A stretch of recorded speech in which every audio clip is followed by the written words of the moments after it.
All right, move it! Get in the trucks, let's go!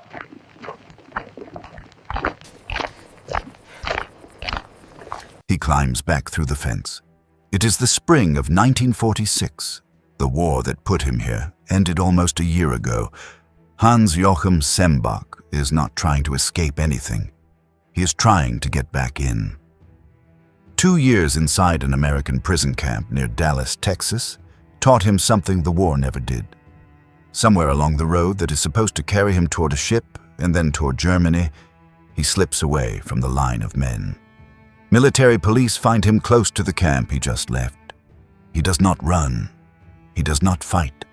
A former enemy soldier, caught trying to break back into the place that held him captive because he has nowhere else he wants to be. In every prison camp in human history, men have tried to get out. At a handful of camps across Texas in 1945 and 1946, some of them tried just as hard to get back in. By May of 1945, Germany had surrendered, and the United States was holding more than 425,000 Axis prisoners of war on its own soil. 372,000 of them German, the rest Italian and Japanese. Texas held more of these men than any other state in the country. Roughly 90,000 German prisoners passed through Texas camps during the war, guarded by American soldiers who were too young, too old, or too injured to fight overseas. Many of those prisoners did not want to go home. Some, like Sembach, tried to find a way to stay. Others, once they were finally shipped back to a flattened and starving Germany, spent years trying to find a way back to the state that had once held them at gunpoint. None of this fits the story most people expect from a German soldier captured in the Second World War. This is the story of why it happened anyway. It is told through the camps, the cotton fields, and the words of the American guards who watched it all happen, often standing closer to these men than to anyone waiting for them back home. One of those guards watched a 19-year-old private step off a train in the fall of 1943. His name was Heino Erichsen. He was born in Kiel, Germany, on the country's northern coast. At 10 years old, Nazi law made him a member of the Jungvolk, the junior branch of the Hitler Youth. By 14, the law made it official for every German boy his age: join or be punished.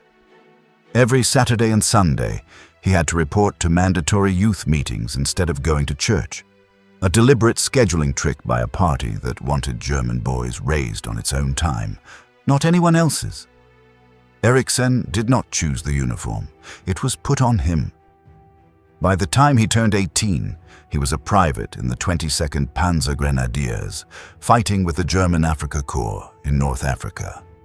In April of 1943, Rommel's Afrika Korps collapsed, and more than 150,000 German soldiers surrendered within a matter of weeks.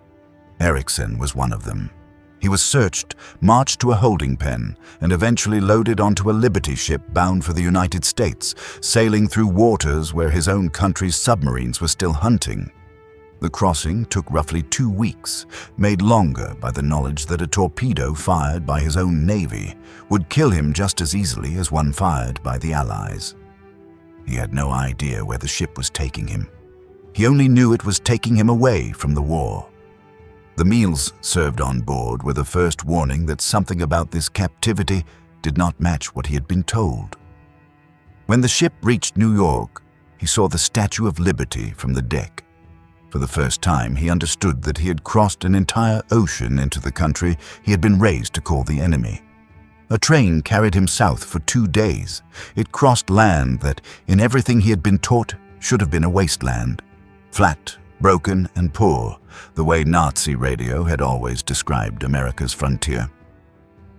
Then the train stopped in Hearne, Texas, and a guard at the gate said something that did not match a single word he had been told to expect. "Hi, y'all. Come on in." Camp Hearne already held about 3,200 German prisoners by the time Erichsen arrived, and the first thing that stunned him was the food. White bread, real meat, coffee, sugar, and butter, all on one tray, at every meal. in a country that was rationing every one of those items for its own civilians at the time. The camp canteen sold Coca-Cola, ice cream, and real cigarettes, small luxuries that had vanished from German shelves years earlier. Some prisoners wrote home and told their families to stop sending care packages. They had more on an American mess hall tray than their relatives had left in all of Germany.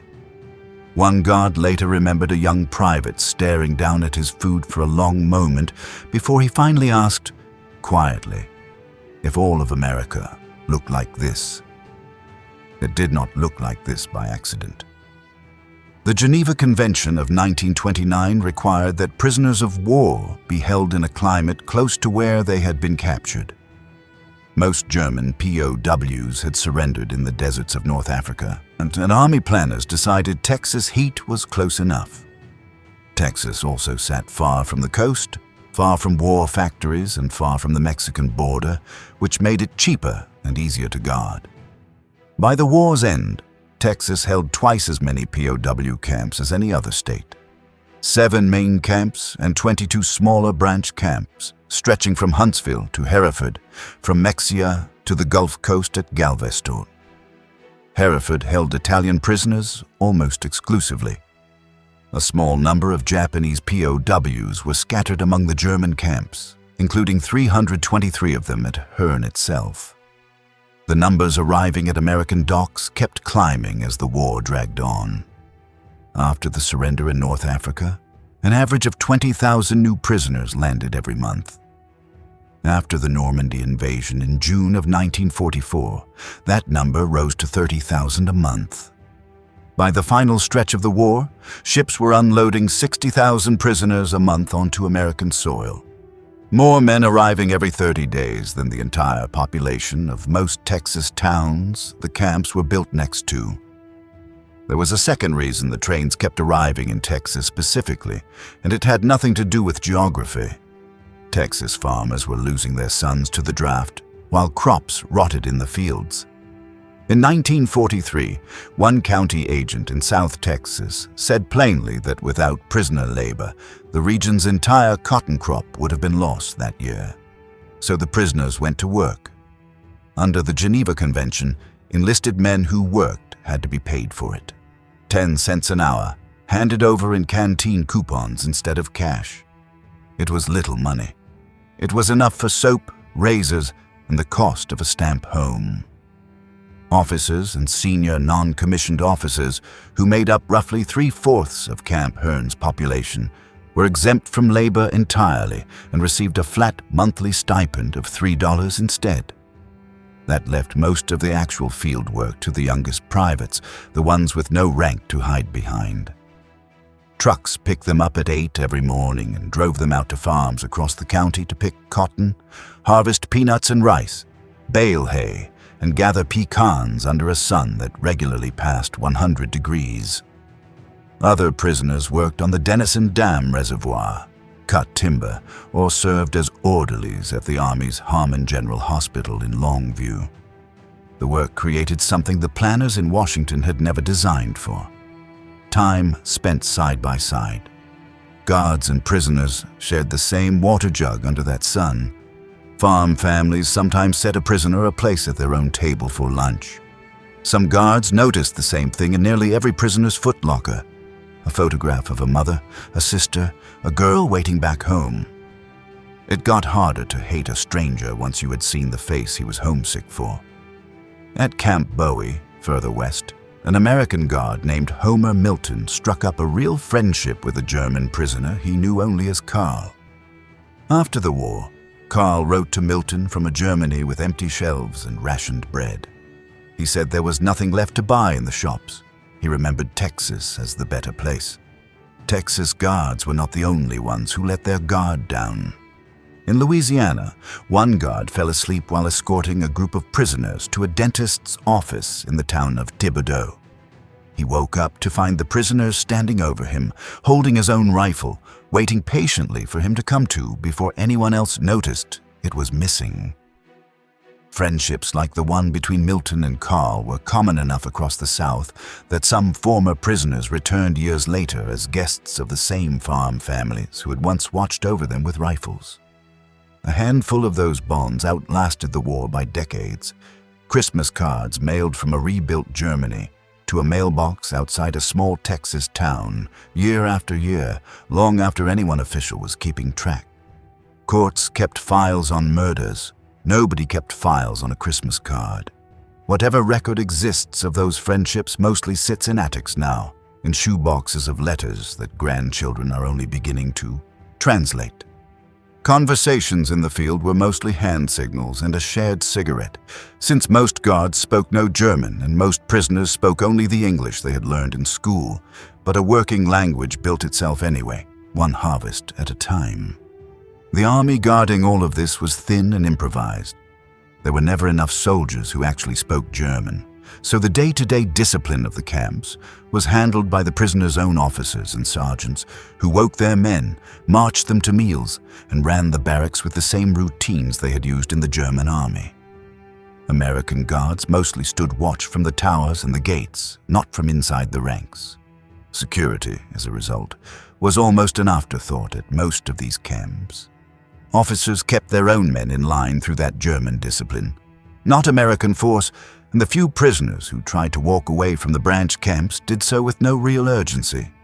Strolling down a highway, drifting on a homemade raft, in no apparent hurry to actually disappear. At Camp Walters, the standard punishment for a prisoner caught loafing on the job was to march him out to the open soccer field, strip him to his underwear, and let him sit in the Texas sun until he reconsidered. Most reconsidered within a few hours. Of the 425,000 Axis prisoners held across the entire country, only 2,222 of them ever attempted escape at all, and almost none of those attempts were about getting back to the war. Not every relationship inside the wire was this gentle. The 7 men waited until after lights out. December 17th, 1943. A barracks inside Camp Hearne, Texas. Hugo Krauss had an unusual history for a German soldier. He had immigrated to New York as a child, then moved back to Germany in 1939, just before the war began. He joined the German army, was captured in North Africa, and ended up exactly where he had started, back in the United States, this time behind a fence instead of through customs. Because he spoke fluent English, camp officials made him an interpreter. Krauss used the position to tell American guards which prisoners were hiding shortwave radios and forging the camp's mail stamps to smuggle illegal letters out under the noses of military censors, the worst breach of security the American POW program would ever record. The same forged stamps were later used by hardline prisoners to track down anti-Nazi POWs, who had already been transferred to other camps for their own safety. Krauss also did something far more dangerous than reporting on radios. He said out loud to other prisoners that he no longer believed in Hitler. A group of hardline Nazi loyalists inside the camp decided he needed to be punished. 7 men beat Hugo Krauss with pipes, sticks, and boards studded with 4-inch nails. They fractured his skull. They broke both of his arms. No one in the barracks dared come to his aid. Krauss died 6 days later, on December 23rd, without ever leaving the hospital bed they put him in. Heino Erichsen was asleep in a nearby bunk when it happened. He later said the lesson of that night never left him. Never say what you actually believe, unless you are certain the person listening believes it too. Within days, he requested a transfer out of Camp Hearne. He had spoken openly enough as an interpreter himself that he feared he might be next. The request was approved. He spent the rest of his captivity at a camp in Fort Knox, Kentucky, far from the men who had killed Krauss. The murder became the worst breach of internal order in the entire American POW program. The case went before a U.S. Army General Court-Martial, the same court used to try American soldiers, since the Geneva Convention required captured men to be judged under the same military law as their captors. One of the 7 attackers, a prisoner named Günther Meisel, eventually confessed out of remorse. He and 6 others were convicted of premeditated murder and sentenced to life in prison. On appeal, 2 of those convictions were overturned. The remaining 5 sentences were reduced, Meisel's to 15 years, the others to 10. None of them served anywhere close to that. President Harry Truman paroled all 5 in 1949, and every one of them went home to Germany. Camp Hearne's case is also one of the only such killings to produce a full criminal trial at all. Quiet intimidation and beatings by hardline Nazi prisoners happened at camps across the country. Very few of those incidents ever reached a courtroom. Outside the politics that killed Hugo Krauss, Camp Hearne built something close to a small German town behind American wire. Each man, under Geneva rules, was guaranteed at least 40 square feet of personal space inside the barracks. More breathing room than many of them had ever had in the German army. They organized a soccer league with standings and rivalries between compounds, built a tennis court, and packed a small chapel on Sundays for services that no one back in Berlin would have made anyone attend. Prisoners in one compound carved out a theater with an actual orchestra pit and tiered seating for 200 people, and staged full operas with handmade costumes, painted scenery, and posters drawn by hand.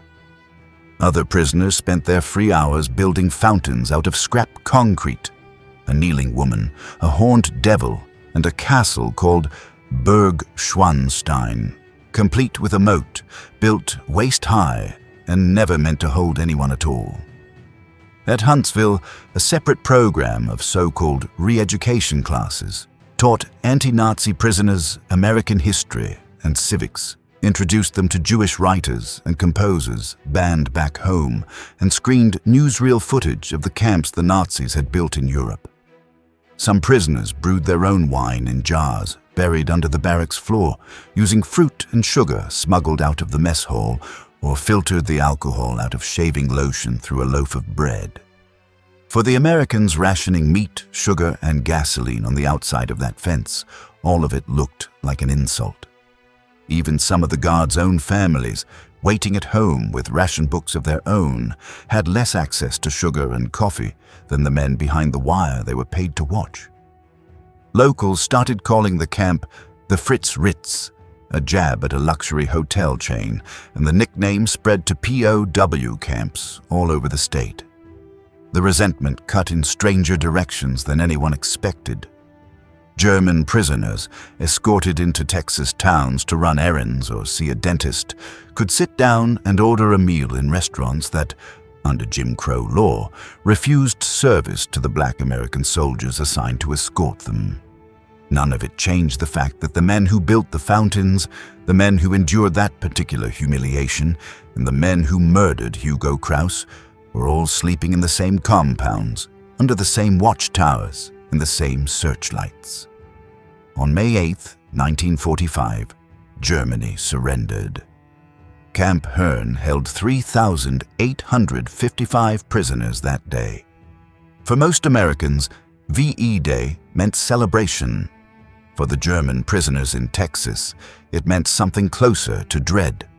Their country no longer existed in any form they recognized. Cities were rubble, families were missing or dead. And the orders coming down from Washington said the same thing to every one of them: prepare to go home. Across the rest of the country, the same process repeated at camp after camp, on slightly different timelines as all 425,000 Axis prisoners and the orders that came with them slowly drained back out toward ports on both coasts. When historians and museum volunteers began collecting oral histories decades later, a strange pattern showed up across camp after camp in Texas. Men who should have remembered nothing but captivity instead described the cotton fields, the orchestra pits, and the families who fed them lunch with something close to fondness. It was not that the wire and the watchtowers stopped being real. It was that for many of these prisoners, Texas in 1944 was simply a safer, fuller, and more decent place than the country waiting for them on the other side of the ocean. And they knew it long before the trains came to take them back. Texas farmers did not want to let them go either. The cotton, the corn, and the peanuts still needed picking, and the labor shortage that had brought these prisoners to Texas in the first place had not vanished just because Berlin had fallen.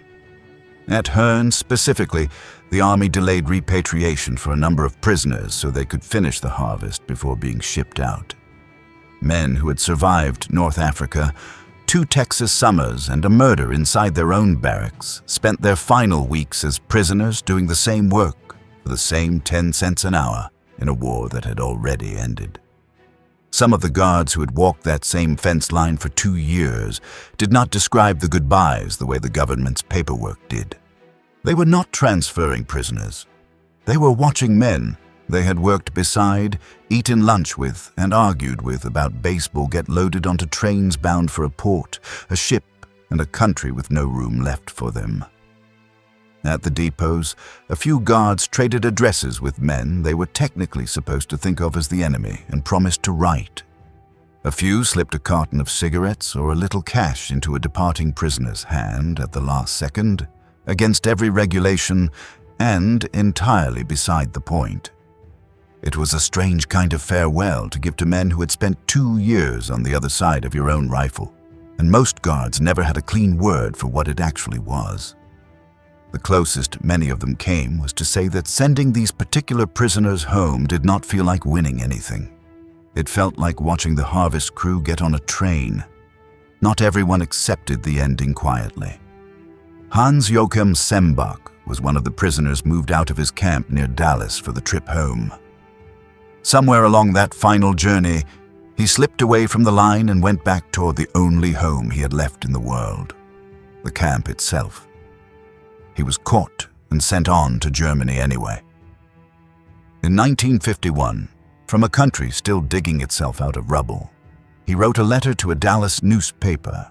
He said Texas had been the first peaceful place he had known after years of war, and he asked plainly if anyone could help him find a way back. Whether he ever got his wish, the record does not say. Heino Erichsen made it back without having to ask twice, though it was not easy once he got there. He was first repatriated to his hometown of Kiel and found most of it destroyed. When he eventually made his way back to the United States, his German education and his references counted for nothing. He was a foreigner with an accent, turned away from job after job, and his first marriage did not survive the strain of starting over. He applied for American citizenship anyway, settled permanently in Texas in 1953, and was naturalized in 1958. He remarried, and with his second wife, Jean, he later co-founded an international adoption agency that placed hundreds of orphaned children with families around the world. His life's answer, in part, to a childhood spent inside a uniform he never chose. For decades, he rarely spoke about any of it. In 2001, he finally sat down and wrote the whole story into a memoir, working backward from a single question he said he could never fully answer: how a teenager raised to hate America had ended up owing it his life. In October of 2010, at 86 years old, he drove to Hearne to attend the opening of a new museum on the site of the camp that had once held him behind 2 10-foot fences. He walked the grounds looking for the spot where his old barracks had stood, found nothing but a foundation outline in the grass, and said the camp was where he had first learned what freedom actually meant. Not before it, in the country that raised him, but inside the wire of the country that had captured him. Camp Hearne shipped out its last prisoners by the end of 1945 and closed for good in January of 1946. Its 250 buildings were sold off piece by piece to the town around it, turned into offices, warehouses, even the parsonage of a local church. Günther Meisel and the other men convicted in the Krauss murder were paroled and gone within 4 years.